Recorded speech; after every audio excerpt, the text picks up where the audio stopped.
Hey guys, my name is Dante and today I have a crazy story for you. This week's giveaway is for these stylish headphones. To enter, just comment and subscribe. Enjoy the video. I am a female, 30, and I'm the eldest of 4, female 29, and male 16, and male 13. Yes, we are all from the same mom and dad. Both parents, female 51 and male 61, are immigrants from Mexico. My sister and I grew up together as we were only 1 year apart. We were typical sisters, although not super close. We were never those super close siblings that loved each other, but we did play together and enjoyed our childhood very much. When I was about 13 or 14 years old, my mom became pregnant with my little brother. My sister and I were so excited. All of our cousins were the same age as us or a little older, and so a baby was the most exciting thing for us. When he was born, I immediately took on this motherly role. My mom never asked me to, but I was so excited about my new baby brother that I helped my mom with everything. We're going out. I'll make sure the baby bag has everything in case of emergencies. Diapers, check. Baby formula, check. Extra clothes, check. You get the point. After school, I was all over my baby brother. I have so many pictures of him and I together that I would post all over my space. When I finished my homework, my free time was spent on either my space and being a teen or my little brother. When I was a senior in high school, my mom became pregnant with our second little brother, another brother. I wasn't as excited but still excited.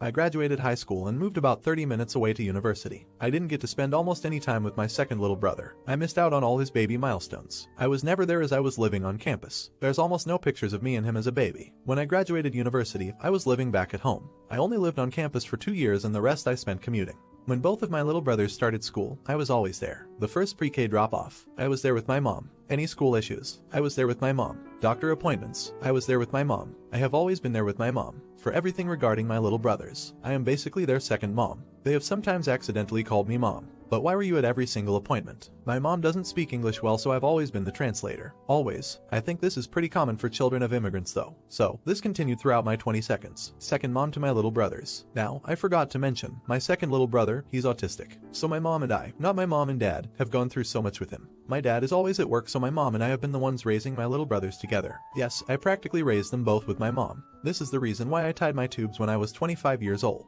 I do not want kids. Ever. I moved out in 2020. Man, did I feel guilty about it. Horrible. I felt like I was abandoning my mother and little brothers. I'm a terrible daughter. How could I do this? Maybe I should have stayed like I always said. Stay until my parents are old and die. But my boyfriend and I bought a house, moved in together, and got married. I cried for weeks because I felt like the worst daughter ever, abandoning my little brothers and my parents. I live 45 minutes away from my parents, so my mom is constantly calling me. She has no friends. I am her only friend. But I work every day. I work from home and my mom thinks I must have all the free time in the world. I don't. She calls me every single day. A call can last 45 minutes and all she was calling about is about driving to Walmart because she needs garlic. She texts me all day every day. There hasn't been a single day since moving out that she doesn't text or call me. It has affected my marriage a little. My husband and I want to watch a show. Nope. Have to pause it. My mom is calling. Or texting. I can see how much it annoys my husband, and yes, it annoys me too. Well, let's fast forward to recent events. My 16-year-old brother let us know a year ago that he was depressed and had thoughts of hurting himself. It has been a shit show for a year. Thank God we recently found medication that has helped his anxiety, depression, and thoughts of hurting himself. But this past year has been horrible for my mental health. Anytime something horrible was happening with my little brother, my mom was calling me. You know, every day like she does. Man, it was bad.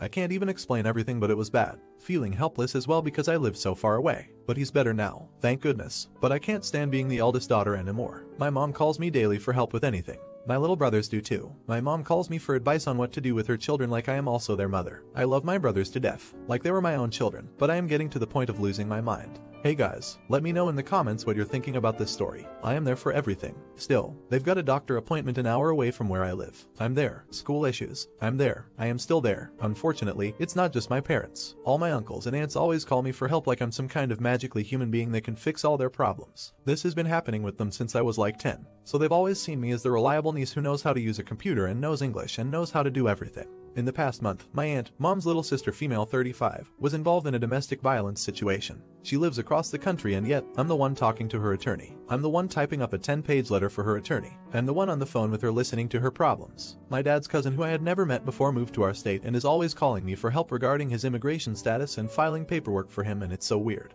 I don't know him. It's weird, and he's expecting me to help him file for citizenship this weekend.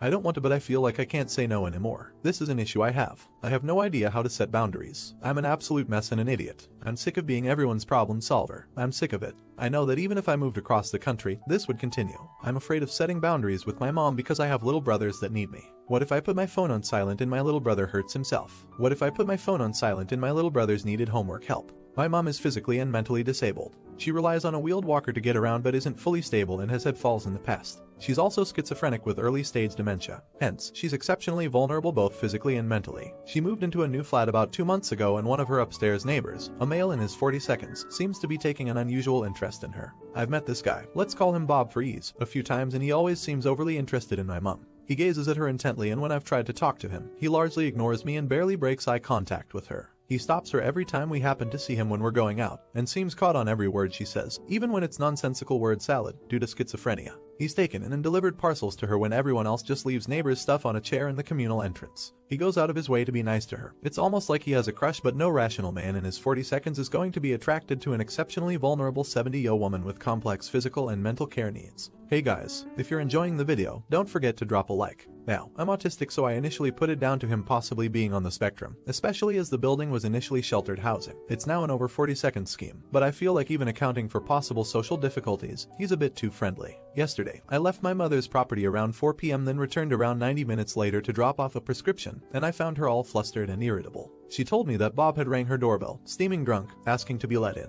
He claimed he forgot his fob. Because the flats are so small and closely packed, you can hear when someone rings a neighbor's bell. According to my mom, he didn't try anyone else's bell, he went straight to hers. Now, he knows my mom is very physically disabled, so it seemed strange he'd ring her bell. Her 2 other neighbors are in their 40s and physically fit, so why not ring them? I feel like most people would try to avoid bothering an elderly disabled person. His reason also made no sense to me. Apparently he'd forgotten his fob, but had his individual door key. You'd keep them together since you'll always need them as a pair to get in.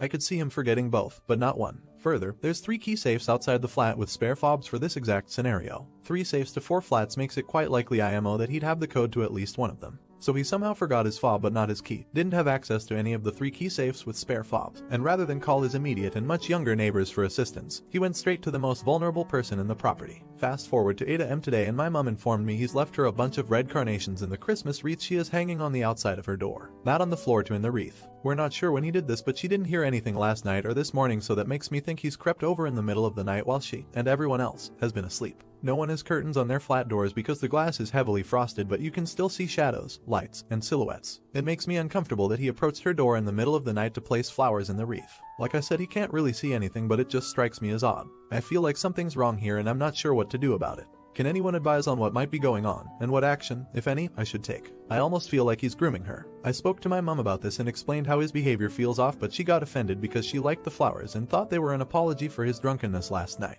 I honestly can't tell if this is just a potentially autistic individual who isn't aware of the social etiquette of certain things, or if this is something more sinister. How do I approach this? Do I speak to them? Do I inform someone of my concerns? I don't know his name or flat number. My gut is telling me something's wrong, but I have no idea what to do. Hey guys, thanks for watching, and if you enjoyed, don't forget to like and subscribe.